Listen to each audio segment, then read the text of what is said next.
great to be here. That's a tough act to follow.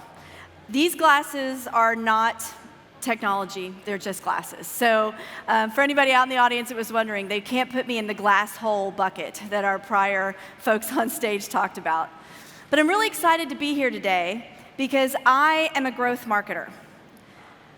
So let's talk about that a little bit. I'm going to tell you a little bit about my background to give me a bit of street cred so that you have a little bit more believability that I know what I'm talking about when I talk about growth.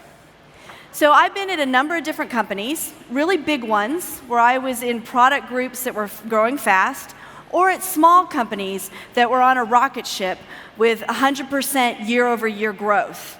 And it's been quite a journey, and I've made a lot of mistakes, and I've learned a lot of great things along the way. And so I want to share with you guys 3 secrets that I've learned to growth marketing. So how many of you guys have heard of Pluralsight? Oh, as a marketer, that kind of crushes my soul. That no one in the room has heard of Pluralsight. So you're going to hear about us. It's why we're here at the Next Web. Hopefully you'll hear even more about us. We had a big week last week. We went public last week. We had our IPO listed on NASDAQ exactly a week ago today. And we were able to do that because of the growth that the company saw. It was a monumentous event for us, and I'm sure there's other people in the room that are thinking they would love for their companies to go public, because I, like you, have sat in many of these, had many of these conversations where I'm like, I want my company to go public as well. So I want to talk a little bit about how we achieve the growth to get there. So what is Pluralsight? It's a learning technology platform, meaning that it trains folks in your organization with all the tech skills that they need. How do we do that? We have over 1,400 experts that create courses for us. In fact, almost 7,000 courses.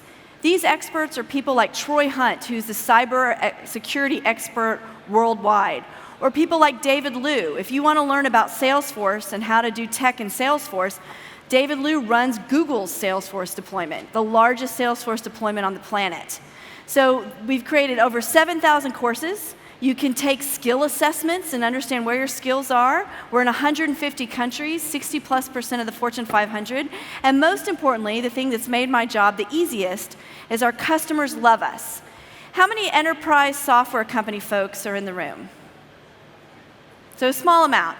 So 65 of a net promoter score is unheard of in enterprise software. And so it's made my job in marketing pretty easy to have a product that our customers love.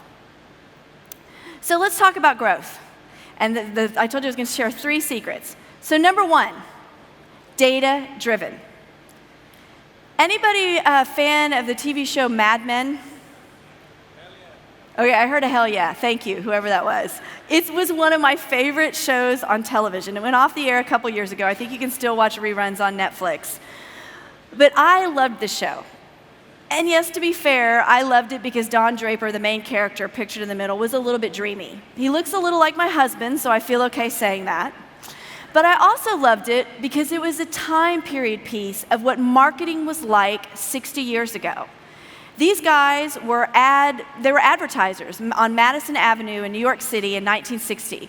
They would come up with a wildly creative idea, get their clients to spend all their money on it, and then they'd sit on their couch, have 3 martini lunches, maybe on their couch with an assistant or 2, and then wait for 9 months later when they would win some big ad award. That was data-driven decision-making in the 1960s. And it's trust us. Your ad dollars are working. If you ever watched this show, you would know these are 3 men you would never trust with anything. So what's data-driven decision-making like today? Have you guys seen this MarTech? Scott Brinker made this. I think he goes around and speaks at conferences off of this one slide alone.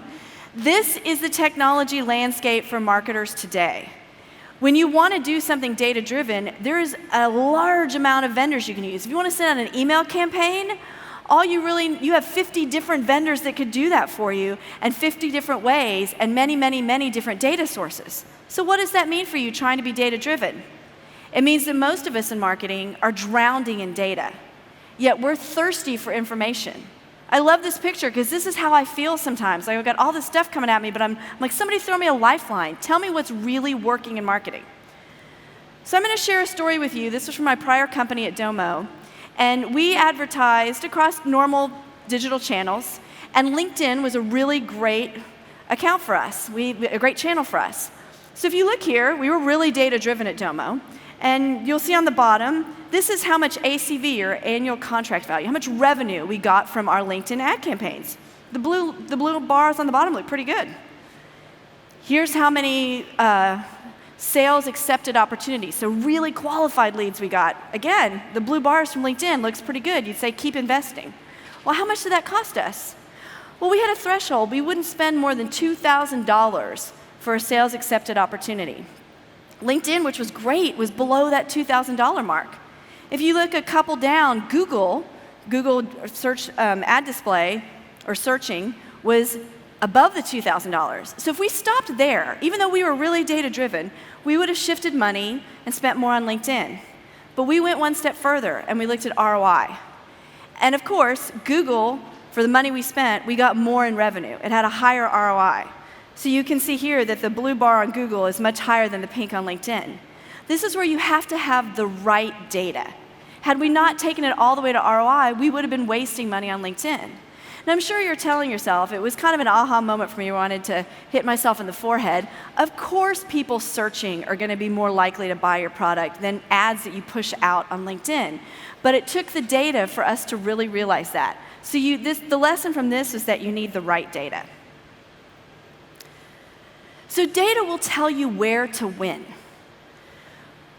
We have both, at our company, individuals buy our product for their own technology training and advancement, and companies buy our product.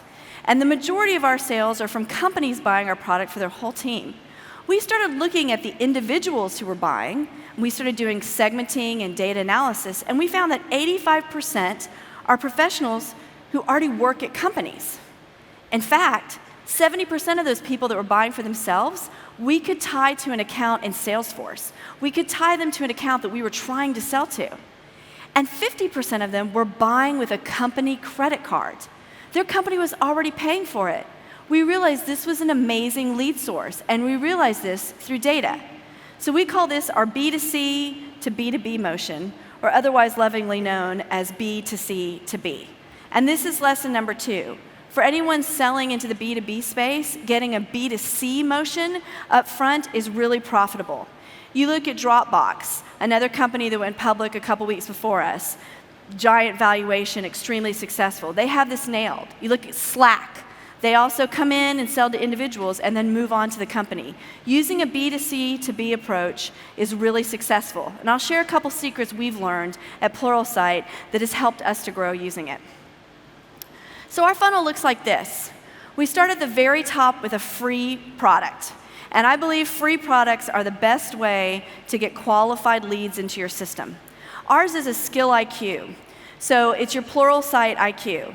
So you come in and you take a test in a couple minutes and understand where do you rate on JavaScript or C++ or Docker or whatever the latest technology is. And individual developers want to do this because then they can go share out on social media their bragging rights. I'm in the top 95% on JavaScript. And they put it on their resumes and LinkedIn profiles. But they have to create a profile with us to do that. And then we get to market to them. Hey, you're great at JavaScript, but you're not so great at Docker. You should come take these courses and sign up for our product offering. Then we convert them to B2C, to individuals. And remember, almost 85% of those people already work at companies that we would love to have corporate accounts with. And then we convert them to B2B.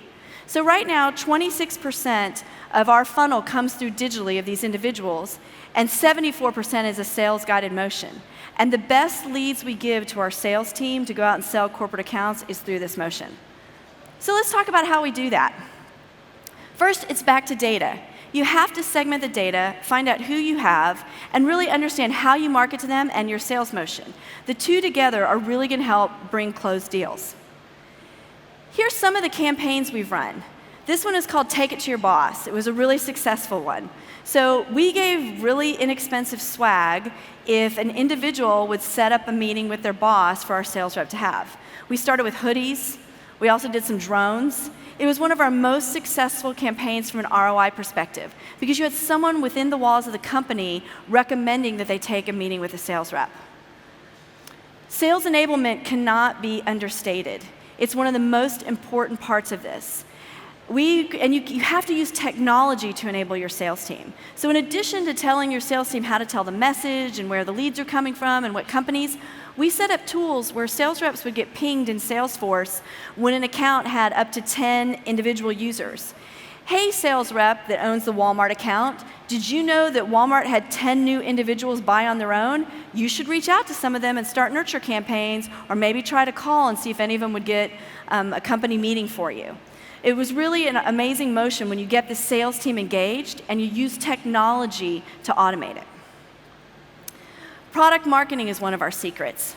So really being able to have a group of product marketers that understand the message that goes in your marketing materials, as well as the message that goes to the sales team, is key. At my last company, I didn't hire and staff up product marketing fast enough, and it was my Achilles heel. At this company, at Pluralsight, when I came in the door, one of my requests on my first day of work was, I need a kick-ass product marketing team, and I need heads to staff it. And we've done really well with that. It should be a secret to success.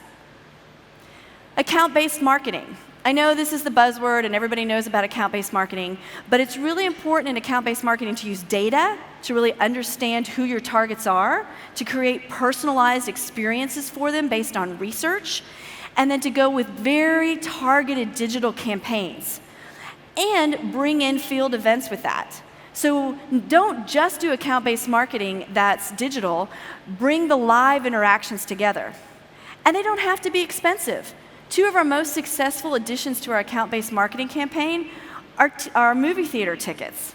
So, we sell to techies, and techies, like myself, love it when the latest movie about technology comes out. So Ready Player One or Avengers, we would rent out theaters on opening day and invite people to come and bring a couple people from their company. Take off work for a couple hours, popcorn's on us. You get tickets in the stadium seating to this new movie coming out. It was really a great way to encourage the conversation.